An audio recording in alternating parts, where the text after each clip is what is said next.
across the county, broadcasting live from the birthplace of radio. This is BBC Essex.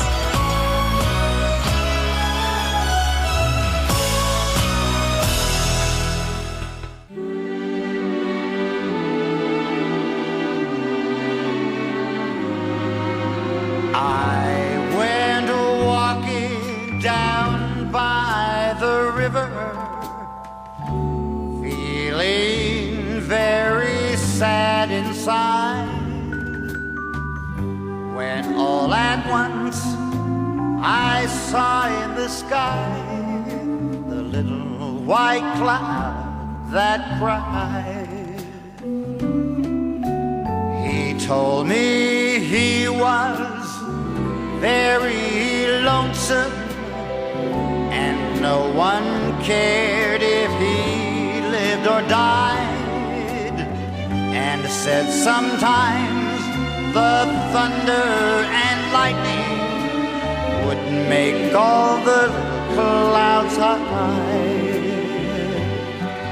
He said, have faith in all kinds of weather, for the sun will always shine. Now do your best and always remember, the dark clouds pass with time. He asked me if I'd tell all my world just how hard those little clouds try. That's how I know I'll always remember that little white cloud that sat right down and cried. The little white cloud that cried.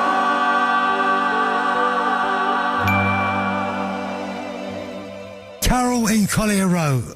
You wanted that song. Did you enjoy that? Yeah, it was lovely. Absolute love. My cold shivers go down my spine. Well, I've got to tell you the story because that's the last time he ever, with Tony Hiller, recorded that song. But she also wrote that song. A lot of people don't know that. And a lot of people do know that.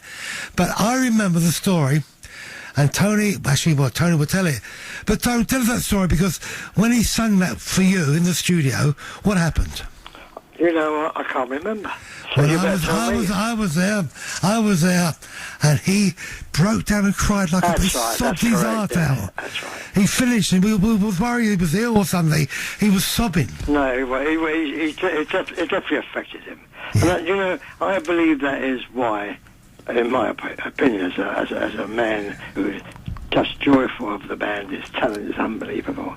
And that is why he sings like he does. You know, there are singers and singers, and that's great, but he really, really sold the song, didn't he? Yes. It sounded very honest and very true. Which was and you got to remember, I say on the show every week, and, you know, nearly every week, they take the mickey out of me, some of the presenters here, some of my bosses, and I believe this. Not only the bigger they are, the nicer they are, I've said that before, but I believe most of these singers, like Johnny Ray, they get older, they got better tone.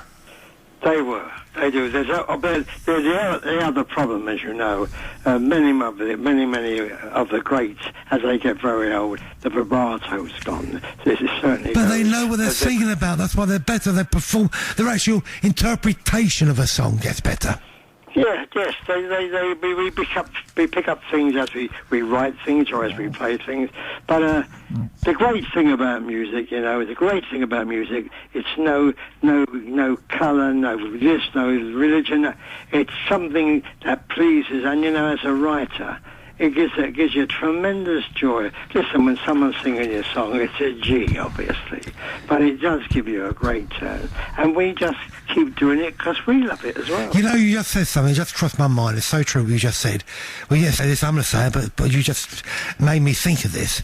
You see, it's funny, it's all about racism, and people hate Jews, and hate blacks, and hate Chinamen, but when it comes to records and song, there's no racism. The same guy could hate black people would go and buy Billy Eckstein or whoever.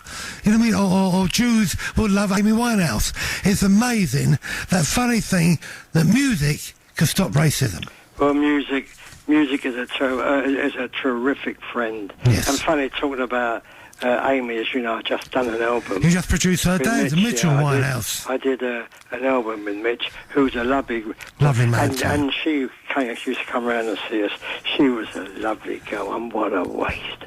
What a terrible... I said to Mitchell Winehouse on this show, I said, Mitch, you know, did Amy know about, you know, you making this record? Did she maybe, you know, was there a problem? Eric says, problem? He spent hours with me at Tony Hiller's flat in the West End when I was, you know, routining the songs.